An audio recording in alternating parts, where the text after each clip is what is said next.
Suryakumar యాదవ్ను T20 జట్టు కెప్టెన్గా ఎంపిక చేస్తూ నిర్ణయం తీసుకుంది బీసీసీఐ. జట్టు దీర్ఘకాలిక ప్రయోజనాలను దృష్టిలో ఉంచుకొని ఈ నిర్ణయం తీసుకున్నట్లు తెలుస్తోంది.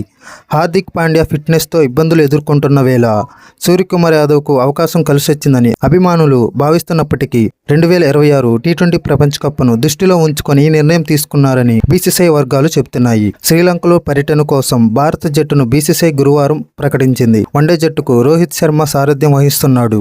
శుభ్మన్ గిల్, రియాన్ పరాగ్, మహ్మద్ సిరాజ్, రిషబ్ పంత్ తదితర ఆటగాళ్లకు టీ20 జట్టు, వన్డే జట్టు రెండిట్లోనూ చోటు దక్కింది. దేశవాళీ క్రికెట్కు దూరంగా ఉండి సెంట్రల్ కాంట్రాక్ట్ కోల్పోయిన శ్రేయస్ అయ్యార్కు ఈ సిరీస్తో పునరాగమనం చేయటం విశేషం.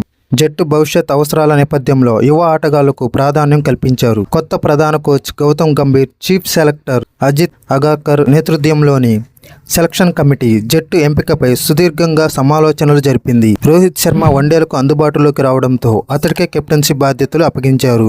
టీ20 జట్టుకు, వన్డే జట్టుకు వైస్ కెప్టెన్గా శుభ్మన్ గిల్ను ఎంపిక చేశారు. టీ20 సిరీస్కు భారత జట్టు Suryakumar Yadav captain, Shubman Gill vice captain, Yashasvi Jaiswal, Rinku Singh, Riyan Parag, Rishabh Pant, Sanju Samson, Hardik Pandya, Shivam Dube, Axar Patel, Washington Sundar, Ravi Bishnoi, Harshdeep Singh, Khaleel Ahmed, Mohammed Siraj. అలాగే వన్డే సిరీస్కు భారత జట్టు Rohit Sharma captain, Shubman Gill vice captain, Virat Kohli, KL Rahul, Rishabh Pant, Shreyas Iyer, Shivam Dube, Kuldeep Yadav, Mohammed Siraj, Washington Sundar, Harshdeep Singh, Axar Patel, rayon Parag, Khaleel Ahmed, Harshit Rana.